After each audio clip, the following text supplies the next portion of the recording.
Nada es para siempre. Y aunque sabemos que todo cambia, nos aferramos a las cosas, las personas y las circunstancias. Mi nombre es Sergio González, soy arquitecto, consultor de Feng Shui y experto en dinámicas del espacio. Y en este video quiero hablarte sobre el cambio, la impermanencia y cómo nos aferramos a esta situación.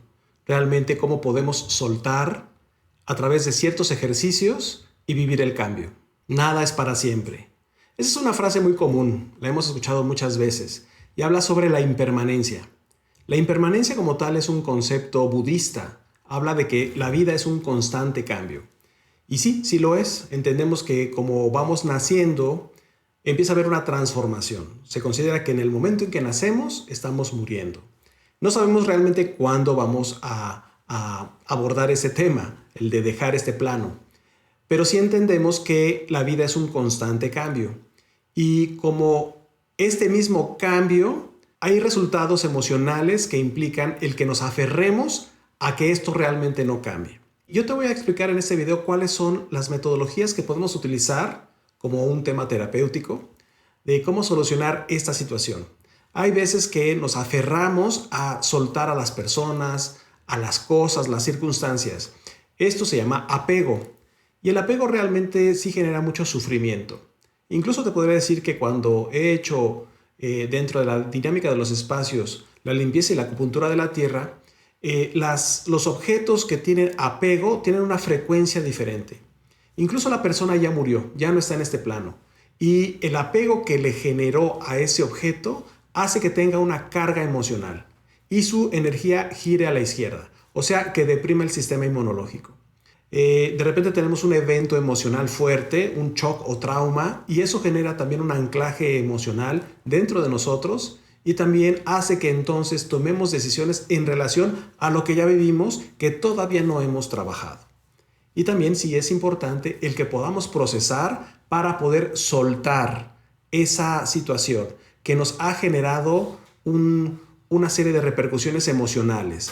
O sea, todo lo vamos a través del filtro de esa emoción generada por ese shock o trauma. Y también hay técnicas para poder resolver esto.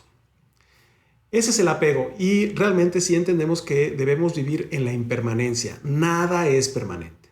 El cuerpo está cambiando, nuestra mente está cambiando. A través de la edad y la experiencia que vamos teniendo en el transcurso de la vida, vamos modificando nuestro sistema de creencias, poco, pero lo modificamos. Los medios generan una gran influencia en nosotros que también van modificando nuestra realidad. Y entendemos que la tecnología también va cambiando incluso nuestros hábitos de vida e incluso la calidad de vida que vamos teniendo. Entonces sí es importante aceptar que estamos viviendo cambios constantes, a veces muy acelerados, y que está en nosotros el poder aceptar que vivimos en esa ola, que vamos fluyendo a través de esa ola, a través de todos estos cambios. Efectivamente, vivimos en la impermanencia. Nada es permanente. Y queremos también que muchas cosas sí sean permanentes y no lo llegan a ser. Hay leyes, como la ley del péndulo o la ley del ritmo, que nos dice que a veces vamos a estar arriba y después vamos a estar abajo. Y nuevamente vamos a estar arriba. Y esto es normal. Hay que aceptar estas leyes dentro de la naturaleza. Así igual también son los signos del tiempo que hablan de las estaciones del año, etc. Y cuando observamos la naturaleza entendemos que efectivamente también va habiendo cambio en la misma naturaleza. Entonces es una cuestión de aceptación. Ahora, ¿cuál sería la metodología como para que yo pueda hacer y soltar a las personas, soltar a las circunstancias, soltar a las cosas, los objetos? Bueno, una manera de hacerlo, especialmente cuando tenemos un anclaje emocional relacionado con un shock o trauma por cierta persona, por un objeto o por una circunstancia, es primero entender cuál es el aprendizaje que me da esa situación. También tengo que reconocer la emoción. ¿Qué me da? ¿Qué me hace sentir en el momento en que estoy viendo o sintiendo o conectando con eso? A veces hay apego de tipo emocional. A veces hay enojo, a veces hay resentimiento, arrepentimiento, culpa, etc. Todo depende de nuestro sistema de creencias. Pero la manera de poder procesar especialmente el enojo, el resentimiento y el arrepentimiento es a través de mostrar la diferencia entre el aprendizaje y la emoción. ¿Ok? Entonces aquí tengo yo dos elementos. Pero para que no se repita la misma historia, entonces yo tengo que hacer un proceso emocional para poder soltar a través del perdón la emoción y quedarme con el aprendizaje.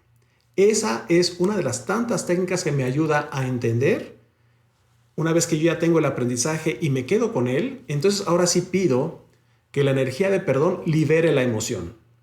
Y una vez que se libera, va a haber un calor en el cuerpo que me va a decir que efectivamente ya se liberó la emoción.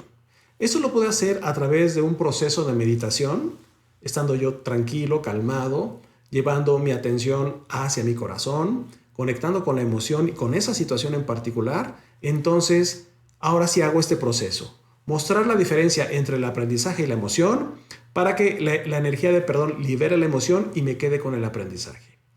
Y bueno, ese aprendizaje también me está mostrando muchas cosas. Me está diciendo que también necesito integrar dentro de mí ciertos conceptos, como el concepto del desapego, como el concepto de la impermanencia, como el concepto de la libertad, el concepto de la seguridad, el concepto de la inteligencia y la sabiduría, etc. También puedo solicitar integrar esos conceptos dentro de mí para que el aprendizaje sea todavía mucho mayor y entonces a la hora de que se vuelva a presentar una situación similar, entonces el aprendizaje me dé la pauta para saber cómo responder a esa situación, a ese apego, a esa situación que me señala y me dice que nada es permanente. Ese es uno de los tantos métodos que utilizamos. Y yo te recomiendo que lo hagas a través de una relajación profunda. Puedes hacerlo en un lugar tranquilo, con la espalda recta, de preferencia con un lugar que esté callado y donde no haya tanta iluminación. Y te permitas contar, por ejemplo, del 10 al 1 y cuando llegues al 1 estarás entrando en esa relajación profunda. Si no lo logras, porque hay mucha alteración mental, entonces te recomiendo que amplíes un poco más ese conteo, que lo hagas del 50 al 1 y si realmente es mucho, que lo hagas del 100 al 1, pero que lo hagas. El ritmo para poder hacerlo es contando de la siguiente manera. 100, 1, 2. 99, 1, 2. 98, 1, 2. Ese es el ritmo. ¿Y qué va a pasar? Que entonces tu frecuencia cerebral va a bajar a alfa y en alfa tenemos la opción de poder integrar todos estos conceptos dentro de nosotros mismos. Hacer un trabajo emocional, mental, físico, etc. Porque en alfa, en el nivel alfa de la mente, integramos los dos hemisferios cerebrales, la parte lógica y la parte intuitiva, nos sentimos completos y podemos acceder a muchas de las partes de nuestro subconsciente para poder integrar esas nuevas creencias, esos nuevos conceptos y hacer un proceso correcto para poder soltar. Hay que vivir la impermanencia. Nada es permanente. Yo tengo miles de historias que me han enseñado mis maestros a través de la impermanencia. Incluso eso que estás viendo no es para siempre, va cambiando. La idea es que vaya cambiando para mejor y que lo que estés viviendo lo disfrutes y lo vivas. El concepto de felicidad también lo puedes integrar. Y recuerda que la felicidad no está en la meta, está en el camino que te lleva a la meta. Como siempre, yo recomiendo que te muevas, que actúes y que te actives. Esos conceptos, intégralos, haz el ejercicio y podrías decirme después, más adelante, cómo te fue en todo este ejercicio. Si realmente lograste el que pudieras ahora alcanzar ese concepto completo de impermanencia.